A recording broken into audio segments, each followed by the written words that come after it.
Um dos produtos culturais mais difundidos internacionalmente são os quadrinhos japoneses, conhecidos popularmente como mangá e, é claro, as animações japonesas, os animes, com títulos como Dragon Ball, Digimon, Pokémon, One Piece, Jujutsu Kaisen, Death Note, Naruto, entre muitos outros. Por mais que o produto seja proveniente da cultura oriental, da cultura japonesa, que tem hábitos completamente diferentes de nós, a cultura ocidental, o carisma dos personagens e a qualidade das obras, que muitas vezes é incrível, ganharam o coração de milhões de pessoas em todo o mundo. Os animes são os desenhos animados que nada mais é que um mangá de maneira animada, e os mangás são as tradicionais histórias em quadrinhos japonesas, assim como se fosse as histórias em quadrinho do Batman e do Super-Homem, que são publicadas ali muitas vezes semanalmente.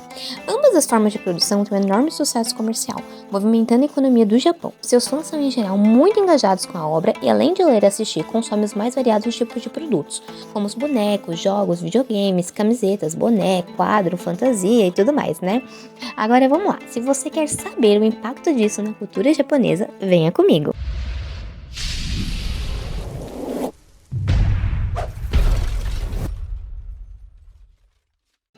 Fala galerinha, Saki aqui, tudo bem com vocês? No vídeo de hoje eu vou trazer aqui pra vocês um vídeo bem diferente do que eu tenho trazido, afinal eu trago sempre conteúdos de anime, mas eu acho que esse vídeo em específico é bem legal, O vídeo é a influência dos animes na cultura japonesa. Eu acho que pra quem é fã de anime vai ser bem legal esse vídeo, tá bom? Mas antes de me estar iniciando aqui o vídeo, eu peço pra vocês curtem, comentem, compartilhem o canal, tá bom? Com todo mundo. E também aqui na descrição eu vou estar deixando o Instagram, vou estar deixando o TikTok, vou estar deixando também, gente, um curso de animação que faz bastante referência com o vídeo de hoje, Vou estar deixando aqui pra vocês no canal e também estarei deixando o apoia-se, gente. Então quem puder ajudar o canal, tá bom? Vai ser de grande ajuda. Mas vamos pro vídeo. Bom, nem todo mundo gosta de animes, mas a sua influência na cultura pop é inegável. Mas você sabe quando foi criado o primeiro anime? Bom, vamos no início, A primeira animação japonesa registrada tem pouco tempo de duração e foi criada no início do século XX. É claro que no início não era o que ele é hoje, o incentivo tecnológico praticamente não existia, Mas por volta de 1930, o governo japonês tinha decidido que colocaria um apoio financeiro nessas obras. Mas como tudo não são flores, os animes eram apenas propagandas nacionalistas, ou seja, bem diferente dos dias atuais. Mas todos nós sabemos que em 1939 se iniciou a Segunda Guerra Mundial e o Japão teve grande participação nessa guerra. Para quem não sabe, foi durante a Segunda Guerra Mundial que ocorreu os incidentes de Hiroshima e Nagasaki, aquele das bombas atômicas. E diante de todos os ocorridos dessa guerra, as produções de animes foram completamente interrompidas. Porém, essa guerra acabou, então o Japão começou a passar por uma crise. E o governo então começou a buscar entretenimento barato e que tivesse identidade japonesa. E foi aí que eles se lembraram então ali um pouquinho dos animes, Então eles começaram a investir ali um pouquinho nas produções de anime. E só uma curiosidade, há muitas especulações, mas pesquisadores e historiadores acreditam que o primeiro anime a ser criado foi o Nakamura Gatana. Como dito anteriormente, ele tem pouco tempo de duração e provavelmente foi criado em 1917 por Junichi. Mas para não deixar vocês assim com informações vagas, a Japanese Animate Film criou uma versão um pouquinho mais longa deste anime, tá bom? E exatamente esse anime que vocês estão vendo que estão passando aí pra vocês agorinha, tá? Esse foi aí o primeiro anime oficialmente ali, de acordo com os historiadores, a ser lançado. Bom, como vocês podem ver, é completamente diferente do que vemos hoje. Mas foi a partir deste que tudo que conhecemos atualmente foi construído. No começo sem grandes verbas, mas com o tempo caindo no gosto do povo. E tudo foi se modernizando e melhorando. Bom, não se sabe... Bom, na verdade não se sabe não, Pra quem não sabe, o primeiro mangá best-seller foi o tão conhecido Astro Boy, do mangaka Osamu Tezuka. Pra quem não sabe, o mangá começou a ser produzido em 1952, ou seja, o mangá de Astro Boy, tá, gente? O mangá de Astro Boy começou a ser produzido em 52. Mas o anime começou a ser criado apenas em 1963, 11 anos depois. E o Astro Boy é muito conhecido por ter sido o primeiro anime da televisão japonesa. Para nós que moramos no ocidente, às vezes a gente não consegue reconhecer isso, Mas para quem mora lá no Japão, na cultura ali oriental, sabe disso.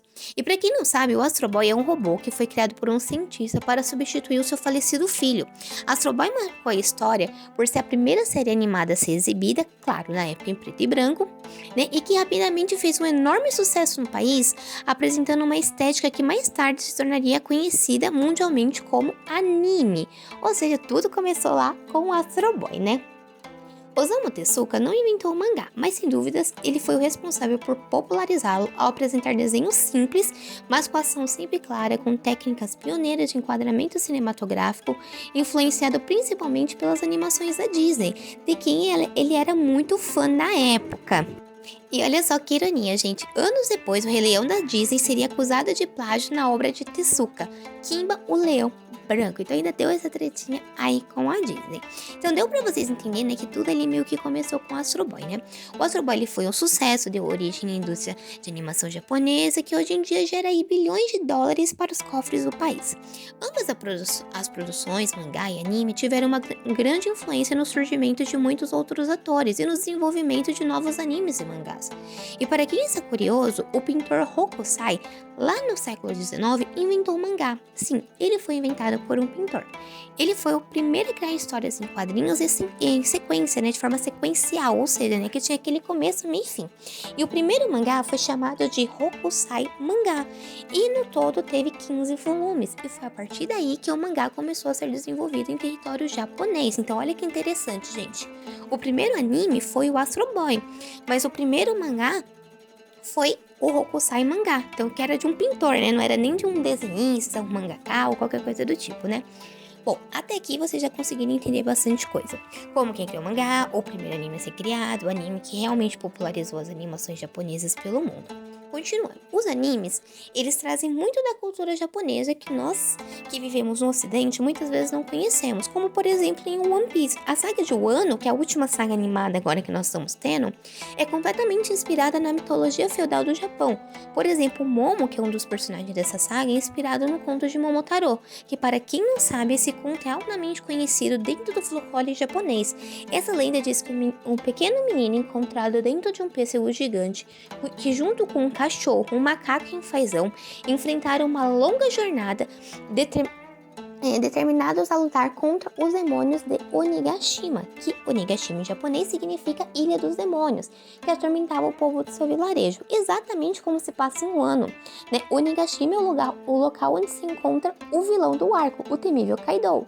E o macaco pode ser o Luffy, né? E ali o cachorro, talvez o Lau, e o fazão Kid, não sei, pode fazer uma referência, né? Mas vamos continuando, né? Mas não é só em One Piece que tem isso.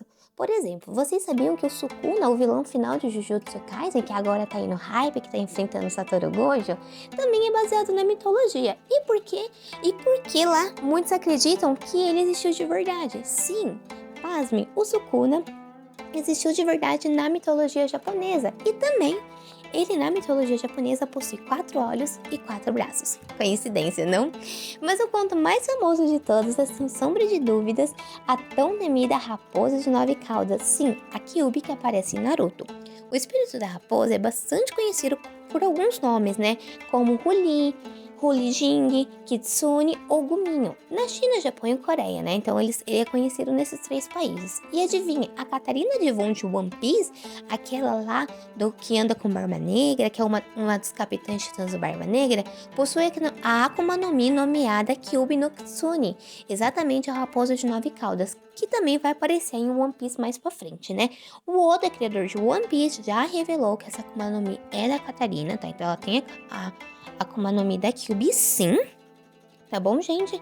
Mas ela ainda não mostrou pra o que veio ainda, né, no mangá nem no anime. Bom, mesmo com suas muitas mudanças de acordo com o país que se encontra, a síntese é a mesma. Um espírito raposa capaz de trocar de forma, frequentemente optando por se apresentar como uma bela mulher que gosta de encantar e pregar peças humanos. mais ou menos parecida com o que talvez a Catarina Devon vai fazer, diferente que ela não é uma bela mulher. Até mesmo Pokémon se beneficiou do mito ao criar criaturas de bolso, como o Vulpix e o Ninetales. Já Inuyasha fez um universo que usa e abusa do período Sengoku no Japão. Desde as roupas até a mitologia, toda a construção visual é um deleite para qualquer historiador especializado no país. Enquanto isso, Demon Slayer se apropria do período Taisho. O que essas duas produções têm em comum são as identidades malignas que percorrem essas histórias, né? Então aqui, gente, bom, já deu pra vocês entender que os animes não são algo vindo da cultura, e não são só, né, algo vindo da cultura japonesa, mas que por trás tem muitos valores culturais e históricos dessa cultura, né? Que o mundo precisa conhecer. E que para nós, meros espectadores, isso se torna algo muito valioso, porque mesmo sem entender muitas vezes a fundo o que está se passando ali, né? O que aquilo significa, com o tempo você vai pegando as referências e aprendendo cada vez mais sobre essa cultura, né? Sobre a cultura nipônica, que é uma das mais ricas do mundo, né? Então, quando você assiste, por exemplo, o One Piece, você pega muitas referências. Quando você assiste Naruto, quando você assiste Dragon Ball, enfim, você vai pegando as referências, né? Todos nós que assistimos os animes sabemos que eles se passam, né, em determinadas regiões. Por exemplo, o One Piece tem sagas que faz referências a diversas partes do mundo. Mas vamos focar apenas no Japão, né? E agora, esse otaku, e com muito tempo livre, né, e usuário do Reddit, criou esse mapa aí que vocês estão vendo, tá vendo? Com lugares que cada anime se passa.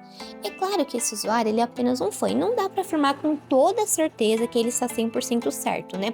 Mas ainda assim, é um trabalho incrível que ele fez. Nesse mapa que vocês estão vendo, ele colocou anime de diversas épocas, gêneros e estilos, ou seja, baseado em como é o anime.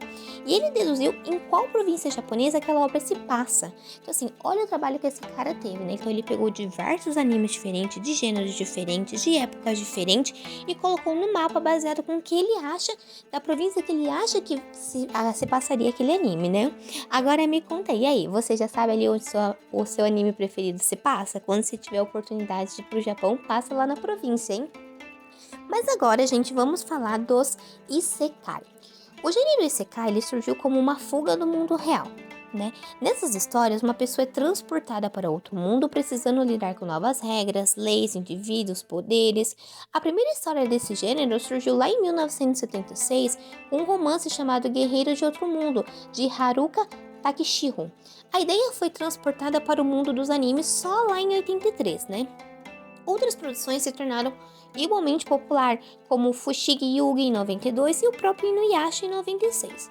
Atualmente está tendo um aumento muito grande da produção de gênero Isekai. Tudo isso porque muitas pessoas, diante da maldade da população, acabam perdendo essas esperanças de que dias melhores vão chegar, né? Então esse isolamento social também diz respeito a como o indivíduo compreende o seu mundo, uma vez que ele acredita em algum nível que o virtual é muito mais confortável e agradável do que o mundo real. Então essas pessoas, elas se prendem ali no mundo virtual, né? E agora trazendo, né, para os dias de hoje, vocês já conseguiram entender bem como funcionam os animes, como eles foram bons para a cultura japonesa em geral. Mas para finalizar aqui o vídeo e para ganhar um destaque maior no mundo, o Japão, ele impulsionou a entrada dos produtos culturais, especialmente os animes, em outros países. E a razão disso é muito simples, foi para fomentar boas relações diplomáticas, atrair investidores, talentos, turistas, pesquisadores. Assim, muitos passariam a conhecer mais as animações e isso ajudaria o país, principalmente economicamente. E adivinha, gente, tudo isso deu muito certo, pois atualmente os animes e mangás são extremamente conhecidos pelo mundo e vem ganhando o gosto de cada vez mais pessoas. E vamos falar a verdade, né, gente? A compra de mangás é muito grande, muitas pessoas compram mangás pelo mundo, então isso gera uma renda para o país muito grande. Muitas pessoas compram camisetas, canecas, várias coisas e tudo isso ajuda muito na economia japonesa, entendeu? E eu acho que nem o Japão, quando ele começou a investir lá atrás, lá com Astro Boy em anime, ele pensou que seria o que é hoje. Afinal, hoje em dia você encontra animes, mangás, né, de diversos tipos, de diversos gêneros. Então, se você quer de esporte, tem, de romance tem, de feitiçaria tem, de pirataria tem, da era feudal tem, então você encontra praticamente para todos os gostos, para todos os estilos e para tudo. Pessoal, o vídeo acabou por aqui. Eu espero de verdade que vocês tenham gostado desse vídeo. Esse vídeo deu sim um trabalho para fazer, não foi uma coisa fácil, eu tive que pesquisar bastante para não trazer nada errado para vocês. Eu espero de verdade que vocês gostem, que vocês possam curtir, comentar e compartilhar o canal. E bye bye!